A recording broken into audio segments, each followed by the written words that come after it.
Welcome back to WIBW News Now at noon. Here with Insurance Commissioner, Kansas Republican Insurance Commissioner Sandy Praeger, who today also set up with 104 Republicans on stage and endorsed Paul Davis for governor.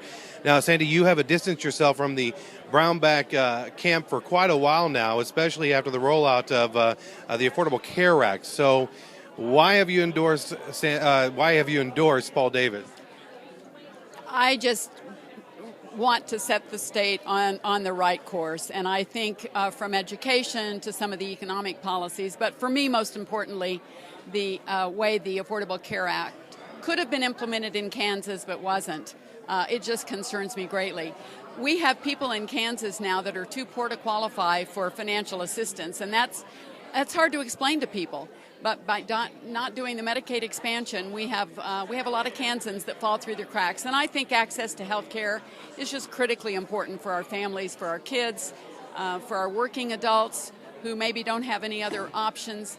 So it's for me, it's not about politics. It's about doing what's best for the people of Kansas. And I believe that Paul has the right values and that Paul and Jill have the ability to put the state back on a right course.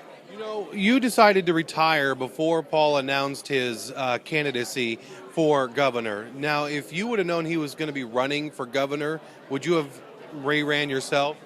I don't think so. I've been in this office for 12 years, in elected office since 1985, and my husband retired in January. So, no, I'm ready to retire, but I'd like to stay involved in ways where I can perhaps be helpful either in the state or at the national level on health policy. So there may be some other opportunities. But I have no plans now except to enjoy retirement with my husband. You know, I know that you still have to probably talk to the governor on a semi-professional basis. And when he found out that you were going to be endorsing Paul, did he give any reaction?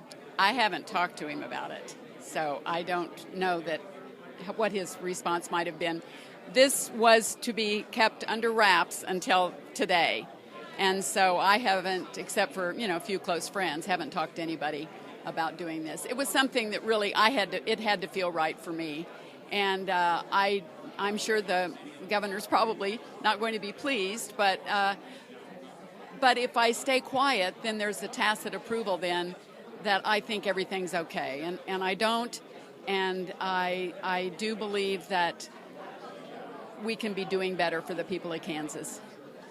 So I'm sure you haven't checked your cell phone yet, but now that he's heard that you're on that list, what are you going to tell him when he asks why?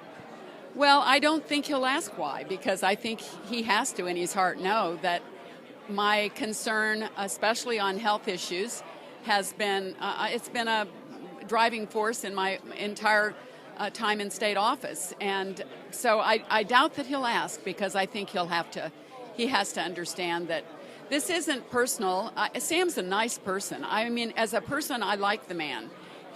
But I just think he's led too much by some of the special interest groups. And I think if he had the courage to stand up and do what he knew was best for Kansas, things might be different. But I think the special interests are controlling the agenda in Kansas and controlling the legislature.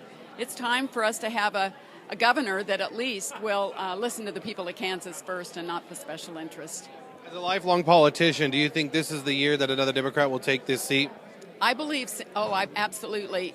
You mean the governors? Correct. Oh, absolutely. I think Paul's very well qualified. I've known Paul and his family for many, many years. His dad's retired from KU as the director of the health policy department. So I think it can happen. I mean, we have a history of electing really good Democrat governors. George and Bob Docking, Kathleen Sebelius, 2 terms. So, I don't think it's at all out of line. I think it can, and I think it will happen this year. Kansas Insurance Commissioner Sandy Praeger, thank you so much for your time. You bet. Thank you. Stay tuned. News Now at noon continues after this.